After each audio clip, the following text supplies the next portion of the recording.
귀한 찬양 감사를 드립니다.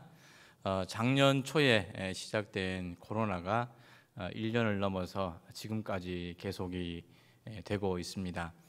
코로나가 시작될 때만 하더라도 이 긴 어두운 터널의 끝이 어디일까?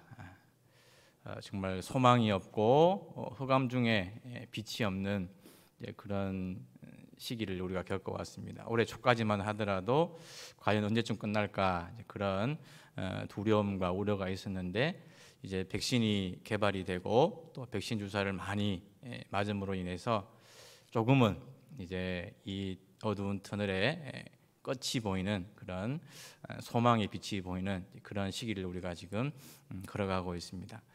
우리가 살아가면서 혹 흑암 중에 행하여 빛이 없는 그런 상황이 온다고 하더라도 하나님께서 우리에게 언제나 소망의 빛으로 또 은혜의 빛으로 비춰주심을 기대하고 저 높은 곳을 향하여 한 걸음 한 걸음 우리에게 주어진 믿음의 길을 순종함으로 또 감사함으로 즐거워함으로 찬송함으로 나아갈 수 있는 우리 모두가 될 수 있기를 주님의 이름으로 간절히 축원을 드립니다.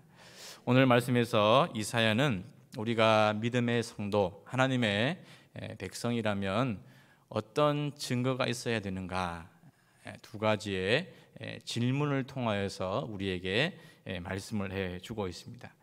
이사야 50장 10절 우리 상반절의 말씀만 우리 화면을 보시고 함께 읽도록 하겠습니다. 너희 중에 여호와를 경외하며 그의 종의 목소리를 청종하는 자가 누구냐? 아멘. 이 말씀은 두 가지의 질문이 하나의 그런 문장으로 구성이 되어 있습니다.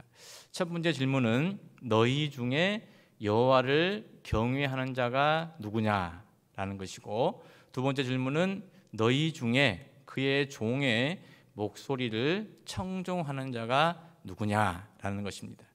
이사야는 이 두 가지의 질문을 통해서 참된 성도 하나님의 백성은 어떤 증거를 가지고 있어야 되느냐 우리에게 말씀을 해주고 있습니다. 먼저 너희 중에 여호와를 경외하는 자가 누구냐라는 이 질문을 통해서 참된 성도의 첫 번째 증거는 여호와를 경외하는 자다. 여호와를 경외하는 것이라 그렇게 우리에게 말씀하여 주고 있습니다. 구약 성경에 나오는 잠언이나 또는 전도서를 흔히 지혜 문학이라 그렇게 얘기를 합니다. 그런데 그 지혜 문학의 제1되는 주제가 뭐냐 하면 여호와 경외입니다. 잠언 우리 1장 7절의 말씀 우리 같이 한번 화면을 띄워주시면 함께 읽도록 하겠습니다. 여호와를 경외하는 것이 지식의 근본이거늘 미련한 자는 지혜와 훈계를 멸시하느니라. 아멘. 전도서 12장 13절 말씀도 함께 읽습니다. 이래 결국을 다 들었으니 하나님을 경외하고 그의 명령들을 지킬지어다. 이것이 모든 사람의 본분이니라. 아멘. 여호와를 경외하는 것 그것이 지혜와 지식의 근본이다. 그리고 여호와를 경외하는 그것이 사람의 본분이다. 그렇게 말씀을 하고 있습니다. 즉 사람이 사람다울 수 있는 근거가 어디에 있느냐 하면 여호와를 경외함에 있다는 말씀입니다. 그래서 이 세상에서 가장 어리석은 사람은 어떤 사람이냐 하면 여호와가 없다는 사람. 그래서 여호와가 없다고 믿기 때문에 하나님을 경외하지 않는 그런 사람이 바로 가장 어리석은 사람이다. 그렇게 말할 수가 있습니다. 하나님은 하나님의 형상대로 창조된 우리 사람들에게 여호와를 경외하라 말씀하셨습니다. 짐승이나 아니면 나무나 돌이나 풀에게 식물에게 물고기에게 새에게 하나님이 여호와를 경외하라 그렇게 말씀하시지는 않으셨습니다. 오직 하나님의 형상대로 지음받은 우리 사람들에게만 여호와를 경외하라 그렇게 말씀을 하셨습니다. 여호와를 경외하고 하나님을 두려워하는 것 이것이 바로 사람이 사람 되는 근거이기 때문입니다. 즉 가장 인간다운 인간, 가장 사람다운 사람이 누구냐? 바로 하나님을 경외하는 사람입니다. 그래서 이사야는 여호와를 경외하는 자가 누구냐라는 이 첫 번째 질문을 통해서 참된 성도, 하나님의 백성의 증거가 바로 여호와 경외에 있다. 그렇게 우리에게 말씀하여 주고 있습니다. 두 번째로 이사야는 너희 중에 그의 종의 목소리를 청종하는 자가 누구냐라는 이 질문을 통해서 두 번째 하나님의 백성 참된 성도의 증거는 바로 하나님의 말씀에 청종하는 것에 있다. 그렇게 우리에게 말씀하여 주고 있습니다. 여기서 청종한다는 이 말은 단순히 청각적으로 어떤 소리, 무슨 말을 듣는 것만을 의미하지 않습니다. 만약 우리가 청각적으로 듣는 것만을 생각한다면 우리가 흔히 쓰는 말이 있죠. 한 귀로 듣고 또 어떻게 합니까? 한 귀로 흘려버립니다. 그런데 청종한다는 이 말은 단순히 귀로 듣는 것만이 아니라 마음으로 그 말씀을 듣는 것, 그래서 마음에 새기는 것, 이것이 바로 청종한다는 것의 참된 의미입니다. 즉 귀로만 들을 때는 한 귀로 듣고 한 귀로 흘려버릴 수 있습니다마는 청종하게 될 때 우리는 그 말씀을 마음에 듣고 마음에 새겨서 흘려버릴 일도, 또 잊어버릴 일도, 지워져 버릴 일도 없습니다. 하나님이 이스라엘 백성들을 애굽에서 인도하여 내시고 시내산으로 그들을 인도하셨습니다. 그곳에서 하나님은 이전에 애굽의 노예의 신분이었던 이스라엘 백성들에게 이제 새로운 신분을 주셨고 또 그 새로운 신분에 걸맞는 새로운 사명도 주셨습니다. 신분적으로 본다면 이스라엘 백성들은 더 이상 애굽의 노예의 신분이 아니었습니다. 이제는 천지를 창조하신 온 우주 만물의 주인이신 하나님의 백성이 되었습니다. 그리고 사명적으로 본다면 하나님의 백성으로서 하나님의 제사장의 나라로서의, 즉 새로운 신분에 걸맞는 새로운 사명까지도 하나님은 이스라엘 백성들에게 허락하셨습니다. 우리 출애굽기 19장 5절과 6절의 말씀 같이 한번 읽도록 하겠습니다. 세계가 다 내게 속하였나니 너희가 내 말을 잘 듣고 내 언약을 지키면 너희는 모든 민족 중에서 내 소유가 되겠고 너희가 내게 대하여 제사장 나라가 되며 거룩한 백성이 되리라. 너는 이 말을 이스라엘 자손에게 전할지니라. 아멘. 세계 여러 나라와 여러 민족이 있습니다. 그 중에서 하나님은 특별히 이스라엘을 선택하셨습니다. 정말 놀랍고 큰 은혜죠. 그런데 하나님은 거기에 더해서 이스라엘 백성들에게 하나님의 거룩한 백성으로서의 신분과 또 그 새로운 신분에 걸맞는 하나님 나라의 제사장으로서의 사명을 주심으로 말미암아 이 세상 그 어떤 나라, 그 어떤 민족도 누리지 못했던 그런 엄청난 은혜와 축복을 경험하게 되었습니다. 그런데 하나님께서 그 놀라운 은혜와 그 놀라운 축복을 이스라엘 자손들에게 주실 때 전제로 한 것이 있습니다. 출애굽기 19장 5절의 말씀을 보면 너희가 내 말을 잘 듣고 내 언약을 지키며 이라는 이 말씀이 전제되어 있습니다.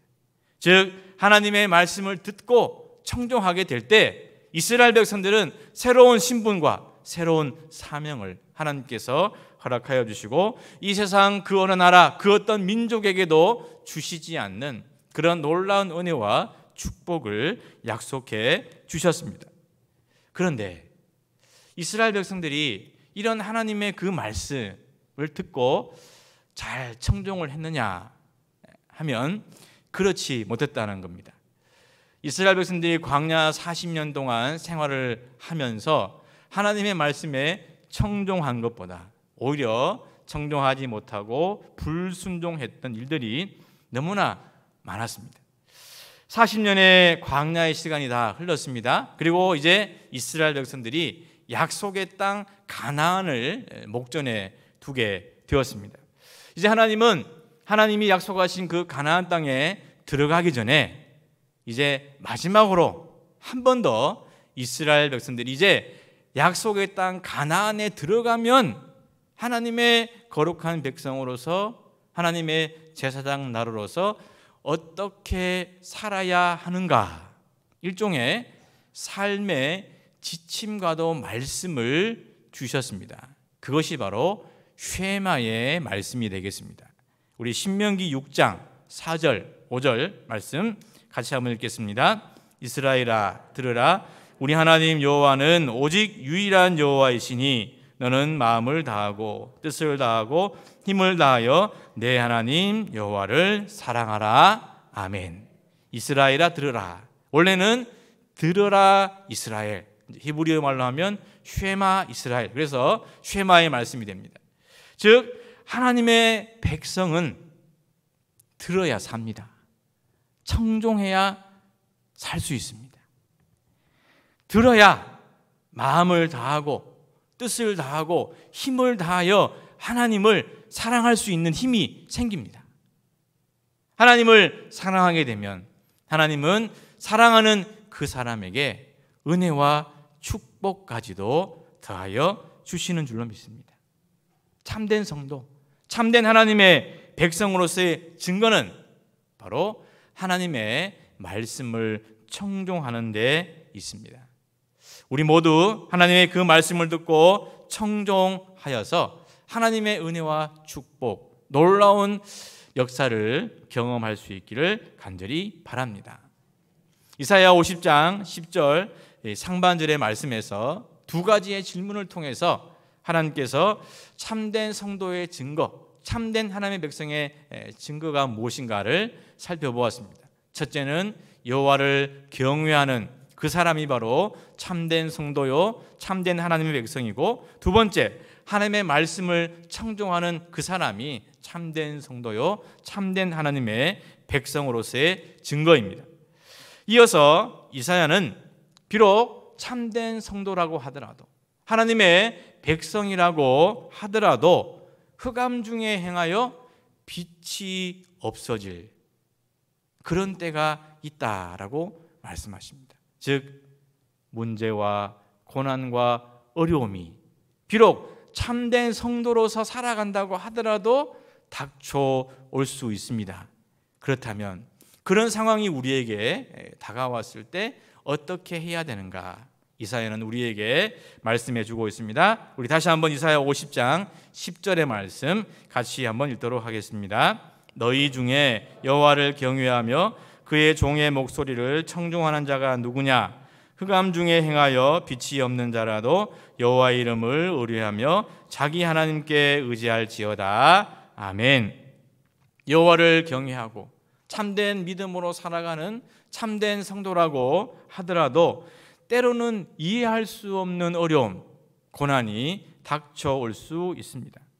흑암 중에 행하여 빛이 없는 자라도 라는 이 말씀이 바로 그런 상황을 상징적으로 표현하는 말씀입니다. 욥은 하나님이 인정하시는 당대의 의인이요 최고의 의인이었습니다.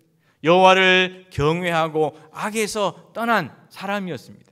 그럼에도 그런 욥에게도 고난과 어려움이 닥쳐왔고 재앙이 찾아왔습니다. 아무리 하나님을 잘 믿고 하나님을 잘 섬긴다고 하더라도 고난은 언제든지 닥쳐올 수 있습니다.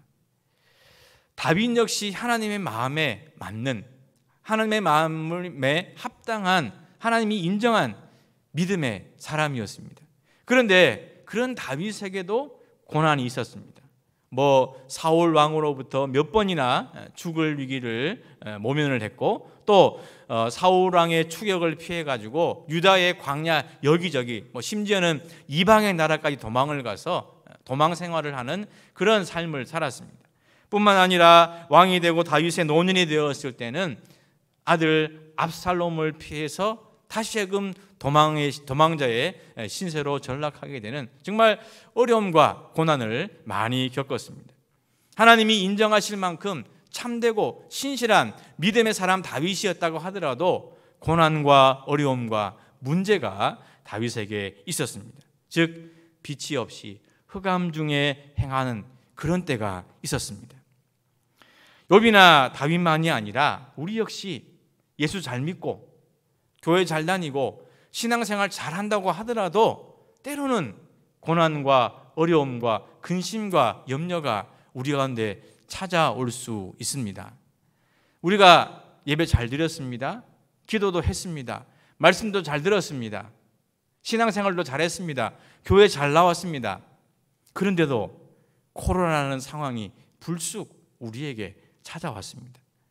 예배 안 드렸기 때문에, 기도 안 했기 때문에, 교회 안 다녔기 때문에, 잘못했기 때문에 코로나라는 상황이 우리에게 닥쳐온 것이 아니라 우리가 믿음 생활 잘하고 신앙생활 잘하고 하나님의 백성으로서 신실한 삶을 살았다 하더라도 고난은 그렇게 불쑥 우리에게 찾아올 수 있습니다.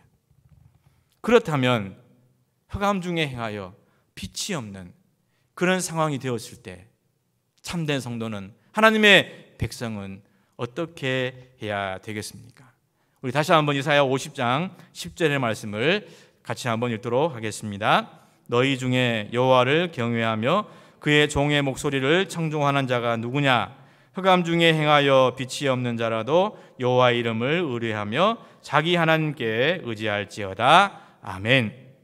고난과 어려움이 닥쳐오고 흑암 중에 행하여 빛이 없는 그런 상황이, 그런 순간이 우리에게 찾아왔을 때 이사야는 여호와의 이름을 의뢰하고 자기 하나님께 의지할지어다, 그렇게 말씀하고 있습니다. 하나님을 의지한다는 것은 하나님께 우리의 전부를 맡기는 것을 의미합니다. 어떤 부분은 하나님께 맡기지만 다른 부분은 내가 하겠다는 것은 결코 하나님을 의지하거나 하나님께 전부를 맡기는 삶이 아닙니다. 우리는 우리의 모든 것, 큰 것이든 작은 것이든 그 어떤 것이든 전부를 하나님께 맡길 때 그것이 바로 하나님을 의지하는 삶입니다. 그리고 그 결과까지도 하나님께 맡기는 것, 그것이 바로 하나님을 의지하는 삶입니다. 비록 내가 생각하는 것과는 전혀 다른 결과가 나올 수도 있습니다. 그럼에도 하나님은 나에게 가장 좋은 것으로, 최고의 것으로, 언제나 내가 만족할 만한 것으로 채워주시는 분임을 확신하는 그런 믿음이 있기 때문에 그 결과까지도, 어떤 결과가 나에게 주어진다고 하더라도 그것까지도 하나님께 맡기는 것, 그것이 바로 하나님을 의지하는 삶의 의미입니다. 우리가 하나님께 이렇게 우리의 전부를 맡길 수 있는 그 근거는 하나님의 이름에는 무한한 능력이 있기 때문입니다. 여호와 이레, 하나님께서 우리를 위하여 모든 것을 예비하고 준비하시는 분인 줄로 믿습니다. 여호와 라파, 하나님은 우리의 연약함과 우리의 모든 질병을 친히 치료해 주시는 분인 줄로 믿습니다. 여호와 샬롬, 하나님은 우리에게 불안과 근심과 염려 대신에 평안을 허락하여 주시는 분인 줄로 믿습니다. 여호와 삼마, 하나님은 여기에도 계시지만 거기에도 계시고 어디에든 하나님은 계시는 분인 줄로 믿습니다. 여호와 니시, 하나님은 이 세상 속에서 사단 마귀의 권세까지도 이기시고 우리에게 승리를 가져다 주시는 분인 줄로 믿습니다. 엘 샤다이, 전능자 하나님, 전능하신 하나님은 모든 것을 할 수 있는 능력의 하나님인 줄로 믿습니다. 임마누엘, 하나님은 우리와 함께 하십니다.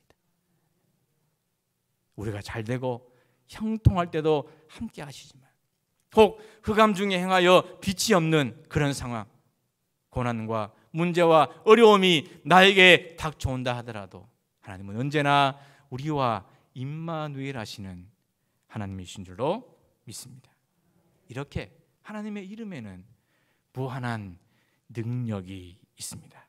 그래서 우리의 삶에 고난이 닥쳐오고 문제가 닥쳐오고 흑암 중에 행하여 빛이 없는 그런 순간이 온다 하더라도 여호와의 이름을 의뢰하고 하나님을 의지하는 우리 모두가 될 수 있기를 간절히 바랍니다. 하나님을 의지한다는 것은 그 하나님의 아들이신 예수님을 따르는 것을 의미합니다. 예수님은 이 세상에 오신 세상의 빛이요 생명의 빛이십니다. 흑암의 권세를 깨뜨리시고 죄와 사망의 권세까지도 다 물리치신 생명의 빛, 참 빛이 바로 예수님이십니다. 우리 요한복음 8장 12절의 말씀 같이 한번 읽도록 하겠습니다. 예수께서 또 말씀하여 이르시되 나는 세상의 빛이니 나를 따르는 자는 어둠에 다니지 아니하고 생명의 빛을 얻으리라. 아멘. 예수님이 세상의 빛이고 생명의 빛이시기 때문에 그 예수님을 따르는 사람은 결코 흑암에 매이지 않습니다. 어둠에 다니지도 아니합니다. 빛이신 예수님께서 우리를 빛의 길로 인도해 주십니다. 그래서 더 이상 우리는 흑암 중에 행하여 빛이 없는 자가 아니라 빛 대신 그 주님으로 말미암아 우리에게 생명의 빛, 은혜의 빛, 축복의 빛이 비치게 되는 줄로 믿습니다. 이제 말씀을 정리하겠습니다. 이 시간 예배를 드리시는 우리 육로전도회 회원들과 우리 귀한 믿음의 성도 여러분, 우리는 여호와를 경외하는 참된 성도, 참된 하나님의 백성이 될 수 있기를 간절히 축원합니다. 우리는 하나님의 말씀에 청종하는 참된 하나님의 백성, 신실한 주의 성도가 될 수 있기를 간절히 바랍니다. 혹 우리가 살아가면서 흑암 중에 행하여 빛이 없는 그런 순간이 우리에게 닥쳐온다고 하더라도 전능하신 하나님, 모든 것에 무한하신 그 하나님의 이름을 의뢰하며 하나님께 모든 것을 맡기고 하나님을 의지할 수 있기를 축원합니다. 세상의 빛, 생명의 빛이신 예수를 믿고 따르는 우리 모두가 될 수 있기를 간절히 바랍니다. 그리하여 우리의 삶이, 우리의 인생이 예수님의 생명의 빛으로, 예수님의 은혜의 빛으로, 예수님의 사랑의 빛으로, 예수님의 축복의 빛으로 빛나고 아름답게 풍성하게 채워지는 그런 복된 인생이 될 수 있기를 주님의 이름으로 간절히 축원을 드립니다.